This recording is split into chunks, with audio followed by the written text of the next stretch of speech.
Mapagpalang gabi po sa lahat. Ang ating pong topic sa gabing ito, ang teksto po ng exhortation po natin sa gabing ito ay sa Romans 1 verse 16. Hindi ko ikinahihiya ang mabuting balita tungkol kay Kristo, sapagkat ito ang kapangyarihan ng Diyos sa ikaliligtas ng bawat mananampalataya, una sa mga Hudyo at ganun din sa mga Greko. Ang topic po natin ay ang kapangyarihan ng salita ng Diyos. Ano po ang kapangyarihan ng salita ng Diyos?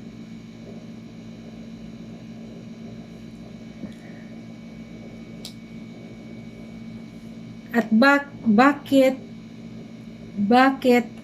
karamihan sa mga mananampalataya or nahihiyang mag-share o magbahagi ng salita ng Diyos or patungkol kay Kristo? Una, nahihiya. Pangalawa, natatakot baka matanong at wala silang may sagot.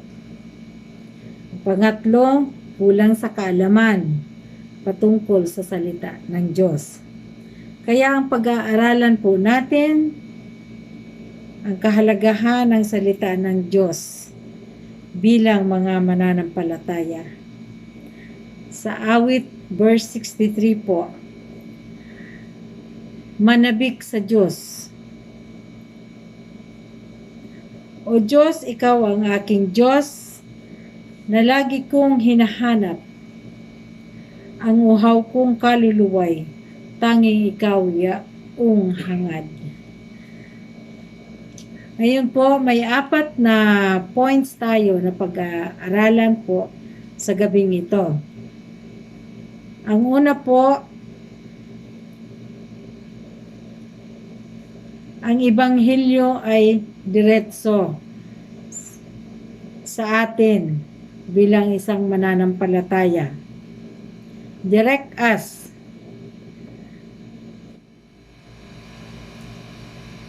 Dito sa Proverb 3 verse 5 and 6, kayawi ka magtiwala buong puso at lubusan at huwag kang mananahan sa sariling karunungan.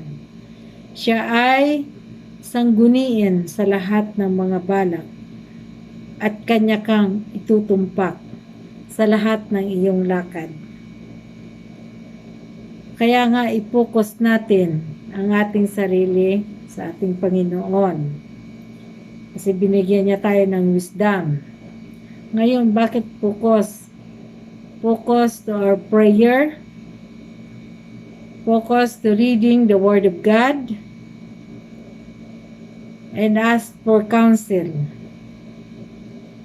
Halimbawa, sa ating pastor or sa elders, hingi tayo ng payo sa kanila to direct us bilang isang mananampalataya sa ating mga decision making. Yun po. I-focus natin ang ating buhay sa Panginoon. Ang number 2 po, ang salita ng Diyos ay makapangyarihan at ang katotohanan ni Kristo Jesus. Sa Psalms 119 verse 11, ang banal mong kautusay sa puso ko iingatan upang hindi magkasala laban sa iyo kailanman. So ang kautusan ng Panginoon dapat isa puso natin at iingatan sa puso natin bilang mananampalataya. At ito po ay nagpapaalala sa atin na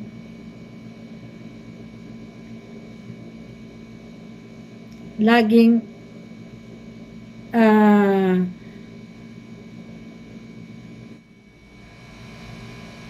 pag-ingatan natin ang kanyang salita na upang hindi tayo magkasala bilang isang mga Kristiyano or tagasunod ni Kristo. Ang pangatlo po,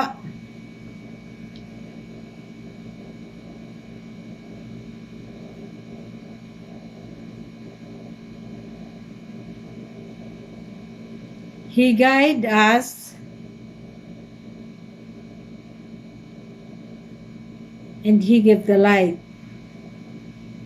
in our way. Ito gabay at ilaw sa ating daraanan. Dito po sa Psalms 119 verse 105, ang sabi po, salita mo isang tanglaw na sa akin ay patnubay, liwanag na tumatanglaw sa landas kong daraanan. So, ang salita ng ating Panginoon ay nagbibigay ng liwanag sa ating buhay.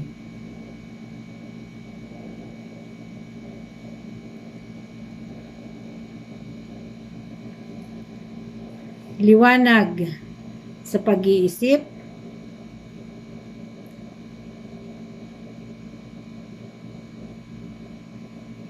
liwanag na patuloy tayong makita sa ating buhay bilang isang tagasunod.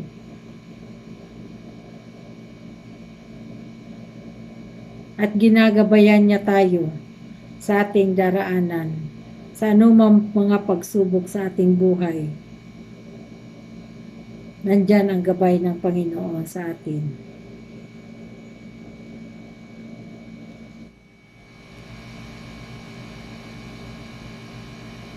Ang pang-apat po, seek the word of Christ at i-apply natin to sa ating mga buhay. Sikapin na ang salita ni Kristo ay maipamuhay natin. Maipamuhay natin bilang isang mga bilang mananampalataya. Kailangan natin pagbulay-bulayan ang salita ng Diyos. Hindi lang sa isang araw, kundi araw-araw. Because we seek Him bilang isang ilang mananampalataya, lagi nating sinisik ang presence ng ating Lord sa ating buhay. Sa Matthew 6 verse 33, ngunit pag sumakita ninyo ng higit sa lahat at ang pagharian kayo ng Diyos at mamuhay ng ayon sa kanyang kalooban at ipagkakaloob niya ang lahat ng kailangan ninyo. So ito po'y pangako ng ating Diyos.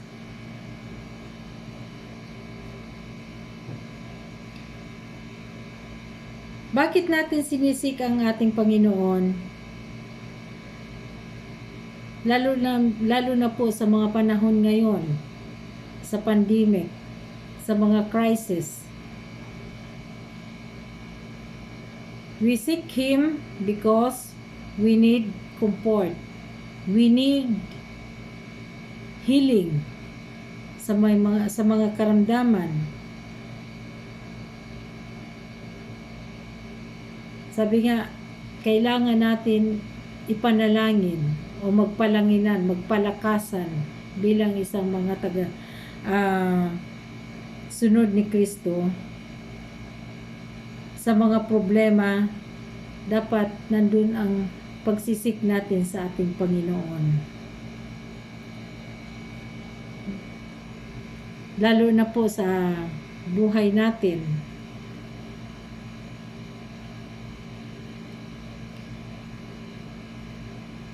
lagi nating isisik sa ating buhay bilang mga Kristiyano, ang power ng ating Diyos na makita sa ating buhay ang Christ-likeness. May isa pong halimbawa akong kwento. May isang pastor at may kasamahan siya sa church na nag-invite sa kanya. In-invite ang pastor na ito sa isang doon sa bahay ng mag-asawa para kumain. Ngayon, ang nangyari, itong si pastor napagbintangan na kumuha ng 500 pesos doon sa sala nila. Doon nakalagay yung pera. Pagkatapos nun, nung kumakain na sila, itong mag-asawang ito, parang nagkaroon siya, pinaghinalaan nila si pastor na yun ang kumuha ng pera. Sa madaling salita, doon pa lang, nawala na sila ng gana. Hindi na sila umattend doon sa church na yon. Pumunta na sila sa ibang church. Pagkatapos ng 2 buwan, nagkita to si pastor at yung isang babae. Ngayon, kinausap si asawa ng pastor.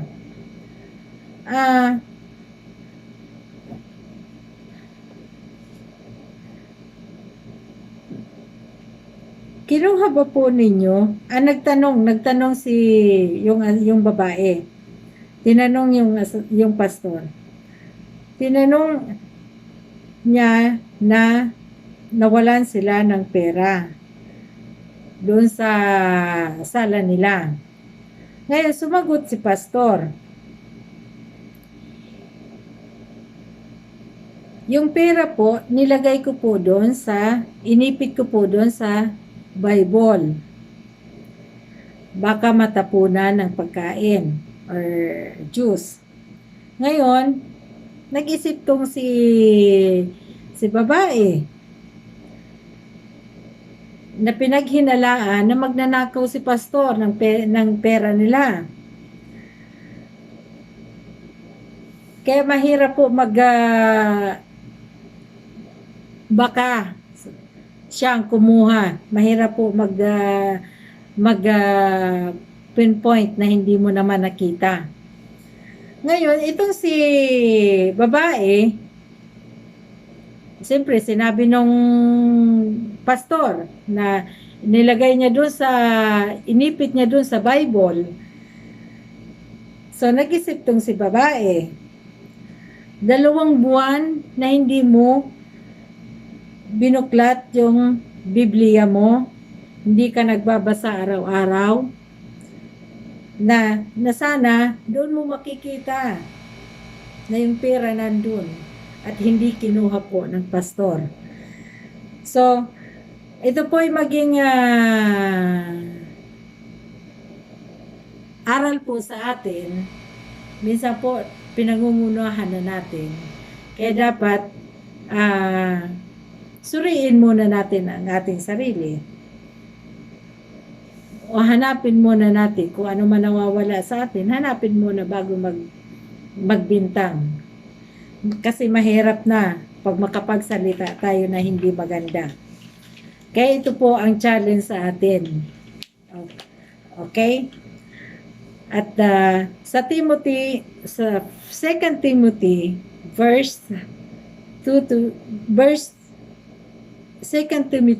Timothy chapter 2 verse 15. Pagsikapin mong maging karapat-dapat sa Diyos, manggagawa, walang dapat ikahiya at tapat na nagtuturo ng katotohanan. So So ano po ba yung katotohanan? Ang katotohanan po is to share the Word of God, lalong-lalo na po sa panahon ngayon. Ito po ang kailangan ng ating mga kababayan man na hindi pa nakakakilala sa ating Diyos, o mga kamag-anak natin, kapatid, kapamilya, kapuso, i-share natin ang salita ng Diyos for their salvation. So dapat bilang mga Kristiyano po, bilang mga tagasunod ni Kristo, dapat makita rin po sa ating pamumuhay ang kanyang salita na binigay sa atin. Sabi nga, seek the Word of God. Seeking Jesus Christ sa ating buhay. At salamat po sa gabing ito. The glory and praise to our Jesus Christ. In Jesus' name, amen.